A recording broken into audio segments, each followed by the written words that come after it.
Bien-aimés dans le Christ, dans l'évangile d'aujourd'hui, 3 éléments qui retiennent notre attention aujourd'hui. Premier élément, une femme possédée par un esprit qui la rendait infime depuis 18 ans, fait la rencontre avec le Christ. 18 ans possédée par un esprit.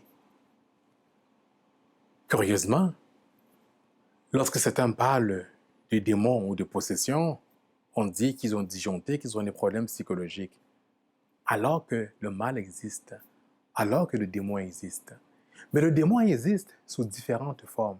Oui, il existe des cas de possession, mais moi qui vous parle, et si je vous disais que j'étais possédé par un esprit, pas par l'Esprit Saint, par un esprit. C'est drôle. Souvent, quand nous avons des mots, nous nous remettons de façon obtuse à la science. Parce que nous nous replions uniquement, nous ne considérons que l'aspect matériel et nous négligeons l'aspect immatériel. Alors que dans cet évangile, on voit ici que le matériel et l'immatériel, le spirituel et le physique se rencontrent. Deuxième élément, que fait le Christ? Imposition des mains. Les mains. Il impose les mains. Il impose les mains pour libérer cette femme de cet esprit qui la tourmente, qui la renferme, qui la replie sur elle-même depuis 18 ans.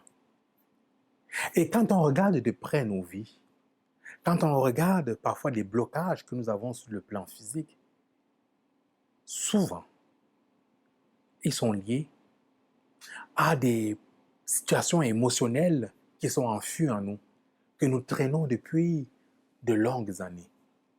Violence psychologique, abus physique, violence verbale.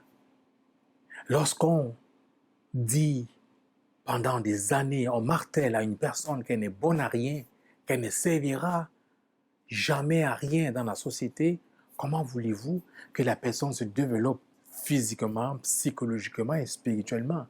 La puissance des mots, ce que nous disons.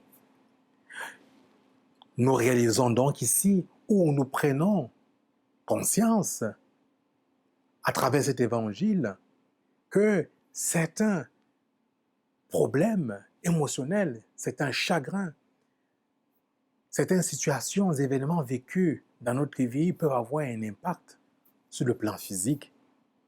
Ce n'est pas banal. Le Christ, qu'est-ce qu'il fait?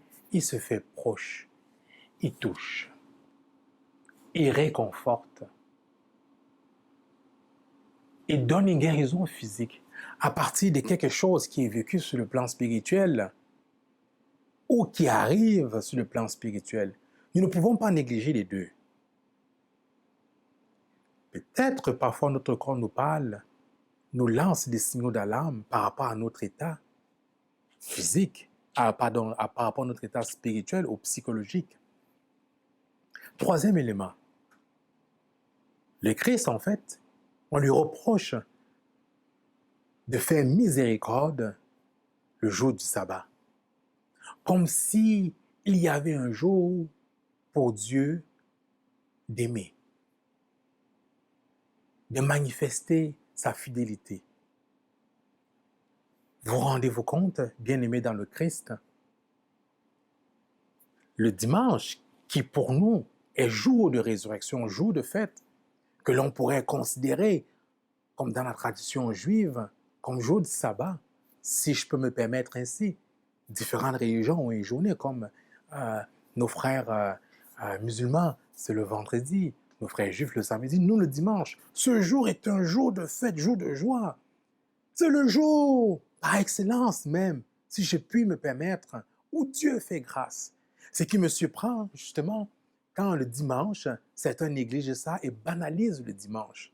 Jour sacré. Mais c'est ce jour où Dieu nous comble de ses bienfaits lorsque nous nous réunissons autour de sa parole, autour de la table eucharistique, autour avec des frères et sœurs, pour vivre le sacrement de la rencontre, le sacrement du frère, le sacrement de la sœur.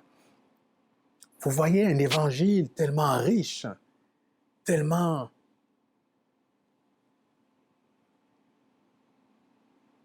diversifié. Bien-aimé dans le Christ, et si le Christ s'adressait à moi aujourd'hui, à toi, à nous, quels sont ces esprits qui me replient sur moi-même? Quels sont ces esprits qui me possèdent? Quels sont ces esprits qui vont jusqu'à avoir un impact sur ma vie physique? Oserais-je, comme cette femme, me tourner vers le Seigneur pour qu'il pose sa main sur moi? Il n'y a pas de jour pour ça. Sa miséricorde est infinie. Amen.